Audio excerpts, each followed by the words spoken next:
आणि आनंदाची गोष्ट अशी आहे की जवळपास 15 लाख कोटी रुपयाची गुंतवणूक महाराष्ट्रामध्ये येते। जगभरामध्ये आणि भारतामध्ये सर्वाधिक जास्त गुंतवणूक आणण्याचं काम कोणी केलं असेल तर महाराष्ट्राचे लाडके मुख्यमंत्री देवेंद्रजी फडणवीसांनी केले। जवळपास 13 लाख रोजगार निर्मिती या गुंतवणुकीच्या माध्यमातून होते। संजय राऊत, तुम्ही 13 लोकांना तरी रोजगार दिला का याचं उत्तर महाराष्ट्राला द्या। देवाभाऊंनी दावोस मधल्या 3 दिवसामध्ये 13 लाख लोकांना रोजगार निर्मिती दिली। तुम्ही आपल्या संपूर्ण हयातीमध्ये 13 लोकांना देखील रोजगार दिला का याचं उत्तर एकदा महाराष्ट्राला द्या आणि मग देवेंद्रजी फडणवीस यांच्यावर टीका करा। दावोस मध्ये जाऊन गुंतवणूक येत असते, तुमच्यासारखं पिकनिकला जाऊन तुमच्यासारखं अलिबागला मजा करून गुंतवणूक येत नाही हे देखील महाराष्ट्राने बघितलंय। आणि तुमचा दावोसला एवढाच आक्षेप असेल तर आदित्य ठाकरे दावोसला कशासाठी गेले होते याचं उत्तर देखील एकदा दिलं पाहिजे। जेव्हा महाविकास आघाडीचं सरकार होतं तेव्हा आदित्य ठाकरे स्वतः दावोसला अशाच पद्धतीच्या परिषदेला गेले होते। मग तुम्ही आदित्य ठाकरेंना सवाल विचारणार आहेत का की दावोसमध्ये जाऊन तुम्ही नेमकं काय केलं होतं, त्या गुंतवणुकीचं काय झालं? देवाभाऊ फक्त कागदावर आकडे ठेवून बोलणारे नाहीत तर प्रत्यक्षात ते अंमलबजावणी करणारे नेते आहेत। त्यामुळेच महाराष्ट्र देवेंद्रजी फडणवीस यांच्यावर विश्वास ठेवतो। आज मुंबईमध्ये जवळपास 9 लाख रोजगार निर्मिती होणार आहे। आपल्यासारख्या सर्वसामान्य तरुणांना रोजगाराची संधी उपलब्ध होणार आहे। अनेक कंपन्या मुंबईमध्ये येत आहेत आणि मुंबईमध्ये गुंतवणूक करतायत। याबद्दल संजय राऊत तुम्हाला आनंद वाटायला पाहिजे की आपल्या उभ्या हयातीमध्ये आपण 13 लोकांना देखील रोजगार देऊ शकलो नाही आणि देवेंद्रजी फडणवीस 13 लाख महाराष्ट्रातल्या लोकांना रोजगार देऊ शकतात, याबद्दल आनंद मानला पाहिजे। संपूर्ण उद्धवजी ठाकरे यांच्या 2.5 वर्षाच्या कारकिर्दीमध्ये तुम्ही 1300 लोकांची भरती केली नव्हती हे देखील महाराष्ट्र विसरलेला नाही।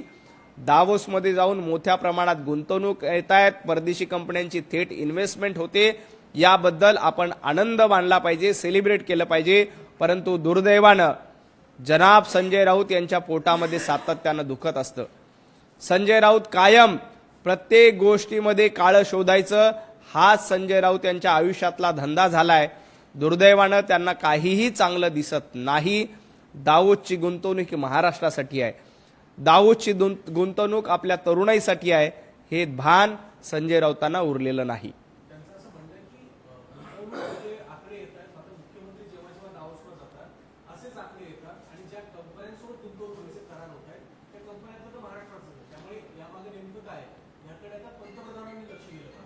असं आहे की मी मानखुर्दमध्ये राहतो, तुम्ही मानखुर्दमध्ये राहता, पत्रकार परिषदेमध्ये मानखुर्दमध्ये घ्यायची का प्रदेश कार्यालयामध्ये घ्यायची याला महत्त्व असतं।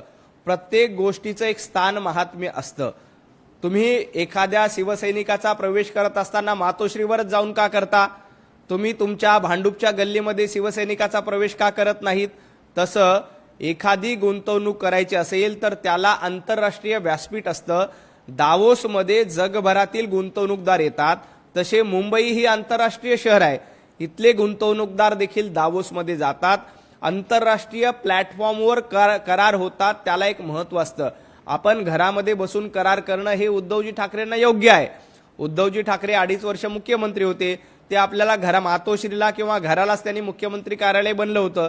त्यांना मंत्रालयाचं महत्त्व नव्हतं, त्यांना कोणाचं महत्त्व नव्हतं, त्यांना सह्याद्री अतिथीगृहाचं महत्त्व नव्हतं, त्यांनी आपल्या घरात बसूनच कारभार करायचे। देवाभाऊ घरात बसून कारभार करणार नाहीत, ते एवढ्या लांब दावोसला यासाठी जातात की त्याला आंतरराष्ट्रीय पातळीचा दर्जा मिळतो आणि त्या कराराला एक अधिकार असतो, त्या कराराला एक सामंजस्य कराराला एक महत्त्व असतं आणि त्या महत्त्वाचा करार झाल्यामुळे तो भविष्यामध्ये आपल्याला करता येतो।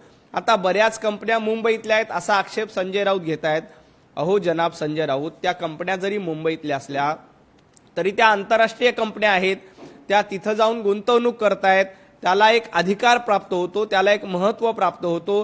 हे भान दुर्दैवानं संपादक असलेल्या संजय राऊत यांना नसावं, याबद्दल मला अतिशय हसू येतं।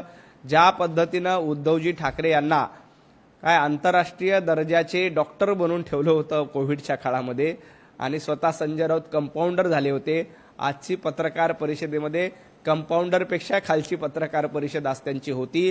आंतरराष्ट्रीय शहराच्या गुंतवणूक जर का दावोसमध्ये होत असतील तर त्याच्याबद्दल आनंदच असला पाहिजे. याच्यामध्ये एक गोष्ट की मैत्र नावाची जी संस्था एकंदरीत तयार केली फडणवीस यांनी आणि त्यामुळे इतर राज्याच्या तुलनेमध्ये म्हणजे महाराष्ट्राशिवाय इतर राज्य देखील त्या ठिकाणी गुंतवणूक केंद्रासाठी गेलेले आहेत.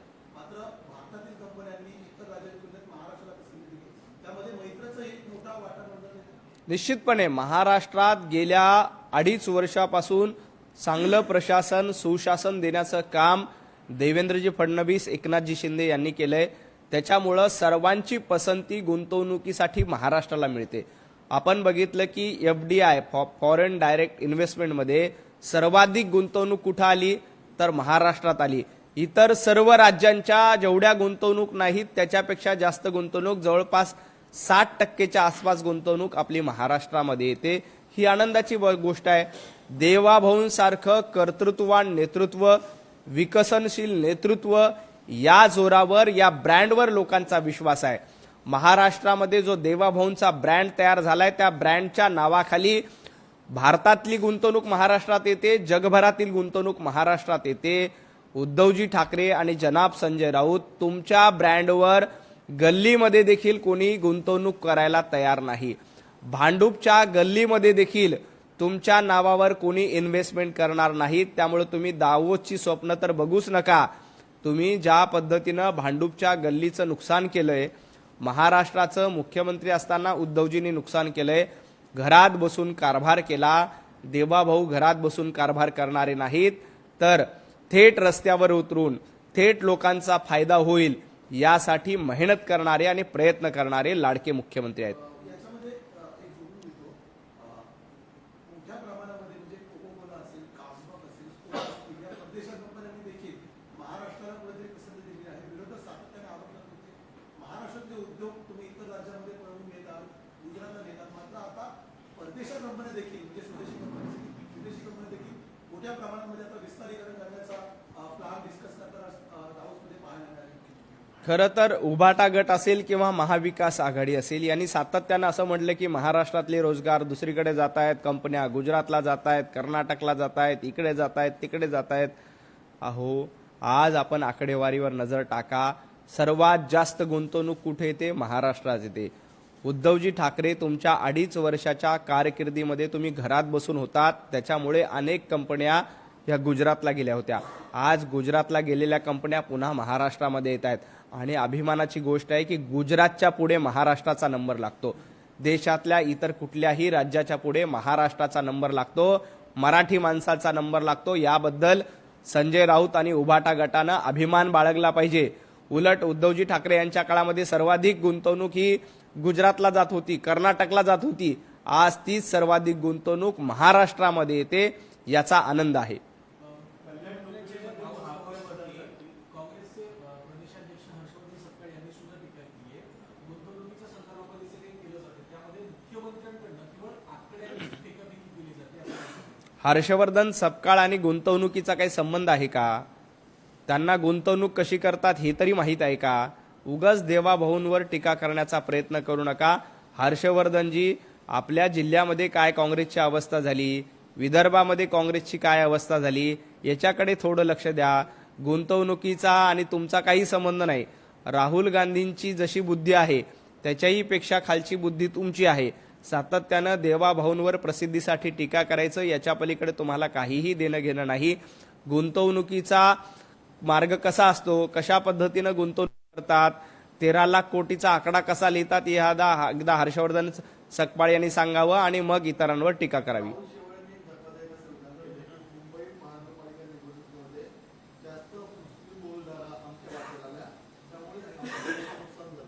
माझं राहुल शेवाळीजींना एवढंच म्हणणं आहे की निवडणूक झालेली आहे.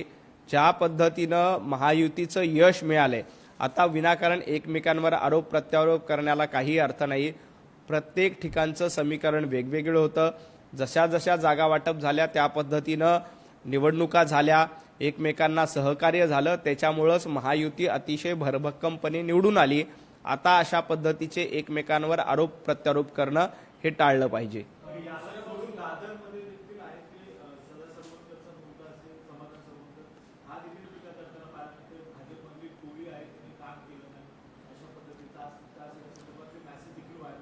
बऱ्याच ठिकाणी भारतीय जनता पार्टीच्या जागा देखील अतिशय कमी फरकाने पराभूत झाल्या. आमचे जितेंद्र राऊत जवळपास 300 मतांनी पराभूत झाले. आणखी काही जागा आहेत की जिथं आमच्या 200-300 मतांनी पराभूत झाल्या. याचा अर्थ आम्ही अशा पद्धतीचा आरोप करायचा का की तिथं शिवसेनेने आम्हाला मदत केली नाही? असं नसतं.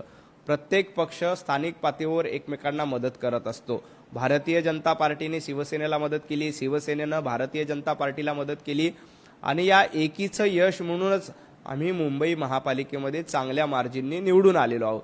त्यामुळं आता काही ठिकाणी काही व्यक्तीबद्दल नाराजी असू शकते की या कार्यकर्त्यांनी माझं काम केलं नाही, त्या कार्यकर्त्यांनी माझं काम केलं नाही. तर त्या कार्यकर्त्याचा राग कुणीही पक्षावर काढू नये. तो कार्यकर्त्यांना समजून सांगण्याचा प्रयत्न प्रत्येक त्या पक्षातील नेत्यांकडनं केला जाईल. परंतु आपल्या युतीमध्ये मतभेद होतील असं वक्तव्य कुणीही करू नये अशी माझी आपल्या सर्वांच्या माध्यमातून विनंती आहे. त्यांनी असं म्हटलंय की नितीन नवीन फार तरुण राष्ट्रीय अध्यक्ष झालेले आहेत. आता आपल्या देशाला देखील लवकरच तरुण पंतप्रधान होईल. नाना पटोले यांना स्वतः मुख्यमंत्री पदाची स्वप्न पडत होती. जेव्हा महाविकास आघाडीचं सरकार होतं त्यावेळेला नाना पटोलेंना मुख्यमंत्री बनायचं होतं. लोकसभेला जेव्हा काँग्रेसला जास्त जागा मिळाल्या तेव्हा नाना पटोले मुख्यमंत्री पदासाठी गुडघ्याला बासिंग बांधून बसले होते. नाना पटोले जी भारतीय जनता पार्टी ही कार्यकर्त्यांचा पक्ष आहे. नितीन नवीन सर्वसामान्य कार्यकर्ता होते, ते देशाचे राष्ट्रीय अध्यक्ष झालेत. आमचे पंतप्रधान नरेंद्र मोदीजी सर्वसामान्य कार्यकर्ता होते, देशाचे पंतप्रधान झाले. देवाभाऊ सर्वसामान्य बूथ प्रमुख होते, ते महाराष्ट्राचे मुख्यमंत्री झाले.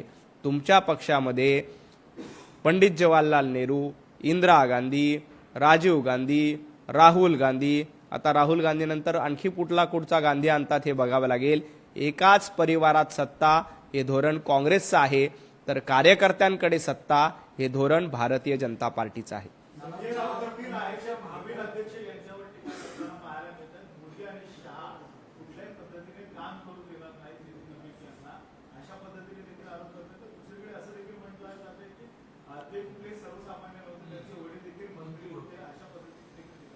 खरं तर संजय राऊत हे मातोश्री नाही किंवा हा उभाटा गट नाहीये. ज्या पद्धतीनं उद्धवजी ठाकरे सर्वसामान्य शिवसैनिकांना दूर ठेवून आपल्याच कुटुंबामध्ये सत्ता देतात, जेव्हा कॅबिनेट मंत्रीपद द्यायची वेळ आली तेव्हा आदित्य ठाकरे यांचं नाव पुढे आलं. नितीन नवीन हे आमचे सर्वसामान्य कार्यकर्ते आहेत.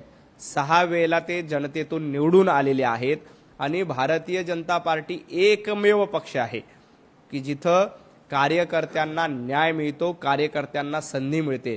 संजय राऊत जेव्हा तिकीट वाटपाची वेळ आली तेव्हा विक्रोळीमध्ये तुमचा भाऊच तुम्हाला तिकीट वाटपाला दिसला, इतर कार्यकर्ता तुम्हाला दिसला नाही. खासदारकी मिळवायची वेळ आली, राज्यसभेला पाठीमागच्या दारातून जायची वेळ आली तेव्हा सर्वसामान्य शिवसैनिक जो रस्त्यावर उभा राहून घोषणा देतो त्याचं नाव तुम्हाला आठवलं नाही. स्वतःचं नाव तिथं घुसवलं आणि अर्ध्या मतानं तुम्ही निवडून आलात. आता मला वाटतं महापालिकेला देखील आपल्या एका भावाला तिकीट देण्याचा प्रयत्न तुम्ही केला होता. आपल्याच कुटुंबात सत्ता, आपल्याच कुटुंबातलं घर आणि आपलंच धोरण, आपलंच तोरण हे धोरण तुमचं आहे. भारतीय जनता पार्टी कार्यकर्त्यांना मोठं करतं. त्याचं उत्तम उदाहरण म्हणजे नितीन नवीन सारखे जे सर्वसामान्य कार्यकर्ते आहेत, राष्ट्रीय अध्यक्ष झालेत. देवाभाऊ सर्वसामान्य बूथ प्रमुख होते, राज्याचे मुख्यमंत्री झालेत.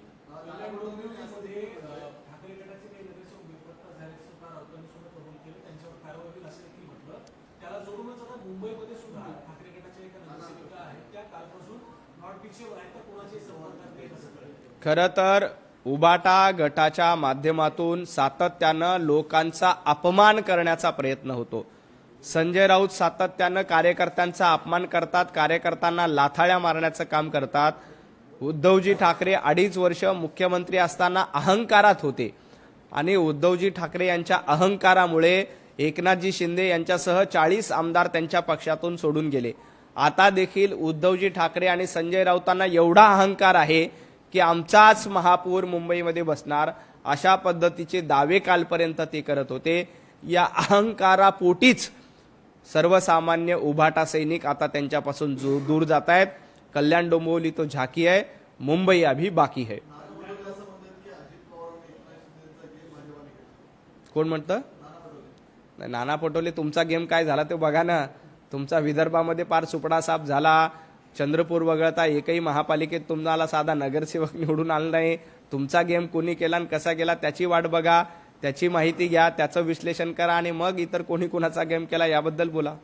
शिवसेना कुणाची या मुद्द्यावरती आज सुप्रीम कोर्टामध्ये सुनावणी होते. तर अनेक दिवसांपासून सुनावणी पेंडिंग होती. सलग 2 दिवस सुनावणी होते आणि अपेक्षा अशी आहे की या 2 दिवसामध्ये एका प्रकरणाचा निकाल लागेल. काय वाटतं? शिवसेना कुणाची याची सुनावणी जनतेच्या न्यायालयामध्ये पूर्ण झाली आहे.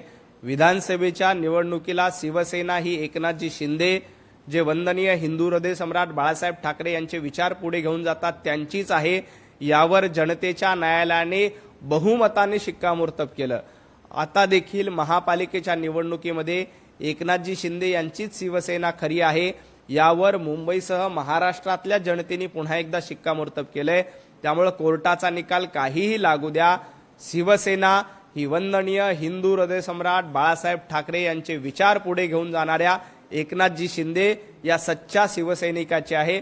यावर शिक्कामोर्तब झालेला आहे. दावोसमध्ये आज मुख्यमंत्री देवेंद्र फडणवीस यांनी तिसऱ्या मुंबईची घोषणा केली आहे. याच्यामध्ये रायगड पेठ ग्रोथ सेंटर हे पहिलं शहर आहे ते तिसऱ्या मुंबईमध्ये असेल. तब्बल 1 लाख कोटींची गुंतवणूक या ठिकाणी होणार आहे. विशेष करून अमेरिका असेल, फिनलंड असेल, वेगवेगळे देश असतील, यातील मोठ्या मोठ्या कंपन्यांनी याच्यामध्ये इन्व्हेस्टमेंट करायचा आता कबूल केला. तसे एमओयू झालेले आहेत.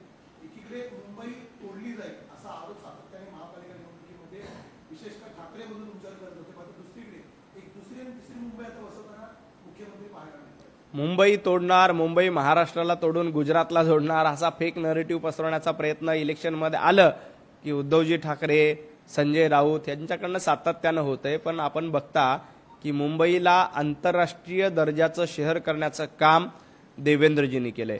आता मुंबईमध्ये आपल्याला जागा कमी पडते कारण आजूबाजूला समुद्र आहे, म्हणून आपण दुसरी मुंबई केली, आता तिसरी मुंबई होते. या माध्यमातून मुंबईचं महत्त्व वाढतंय. मुंबईमध्ये सर्वसामान्य नागरिकांना हक्काची घरं देण्याचा प्रयत्न कोणी केला? तो देवेंद्रजी फडणवीस यांनी केला. बीडीडी चाळीमध्ये मराठी माणसाला त्याच ठिकाणी घरं मिळाली पाहिजे यासाठी प्रयत्न कोणी केले? देवाभाऊने केले. आमच्या रमाबाई आंबेडकर नगरमध्ये त्याच ठिकाणी स्थानिकांना तिथेच घरं मिळाली पाहिजे यासाठी प्रयत्न कोणी केले? देवाभाऊंनी केले. अभ्युदयनगर त्याचं सर्वोत्तम उदाहरण आहे. असंच आता तिसरी मुंबई करून मुंबईचं महत्त्व आता वाढतंय आणि मुंबई ही महामुंबई आंतरराष्ट्रीय दर्जाचं शहर, चांगल्या सुविधा असल्याचं शहर निर्माण करण्याचा प्रयत्न देवाभाऊंच्या माध्यमातून होतं आणि देवाभाऊंच्या ब्रँडमुळेच आंतरराष्ट्रीय गुंतवणूक देखील मुंबईमध्ये, महामुंबईमध्ये मोठ्या प्रमाणात येते. खूप खूप धन्यवाद.